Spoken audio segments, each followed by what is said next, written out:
Assalamualaikum warahmatullahi wabarakatuh. Halo, perkenalkan saya Ima Zulfani Hayah NIM 206190021 dari kelas MPIA.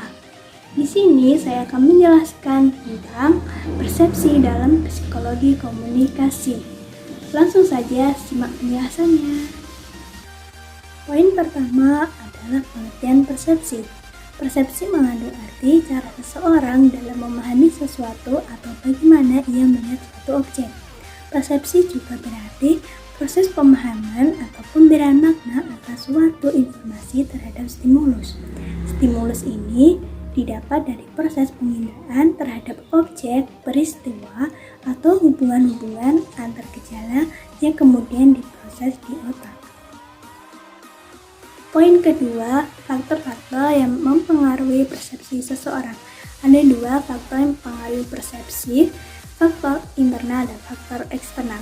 Satu, faktor internal seperti perasaan, sikap, dan karakteristik individu, prasangka, keinginan atau harapan, perhatian, proses belajar, keadaan fisik, gangguan jiwa, nilai dan kebutuhan, juga minat, dan motivasi.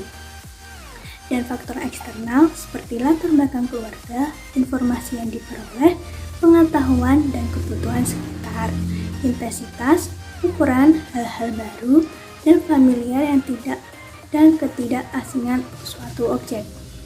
Selain faktor internal dan eksternal, ada juga faktor fungsional dan struktural.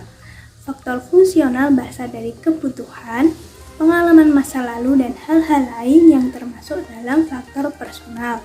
Persepsi tidak ditentukan oleh jenis atau bentuk stimuli, tetapi karakteristik orang yang memberikan respon pada stimuli tersebut.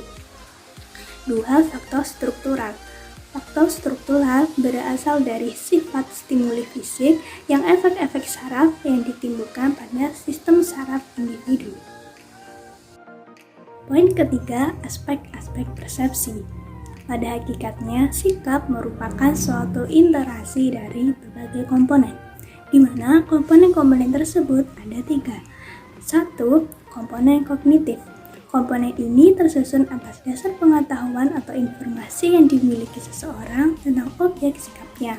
Dari pengetahuan ini, kemudian akan terbentuk suatu keyakinan tertentu tentang objek sikap tersebut. Dua, komponen afektif. Afektif berhubungan dengan rasa senang dan tidak senang. Jadi sifatnya evaluatif yang berhubungan erat dengan nilai-nilai kebudayaan atau sistem nilai yang dimilikinya. Tiga, komponen konatif. Komponen ini merupakan kesiapan seseorang untuk bertingkah laku yang berhubungan dengan objek sikapnya. Jadi dari tiga komponen tersebut, apabila individu memiliki sikap yang positif terhadap suatu objek, maka ia akan siap membantu, memperhatikan, berbuat sesuatu yang menguntungkan objek itu.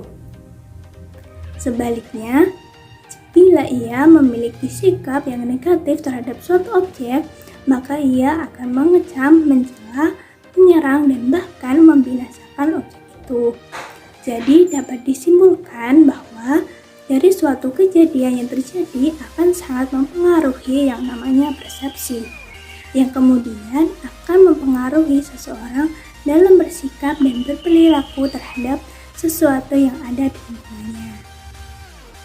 Poin keempat adalah jenis-jenis persepsi. Jenis persepsi ada dua, yaitu persepsi negatif dan persepsi positif.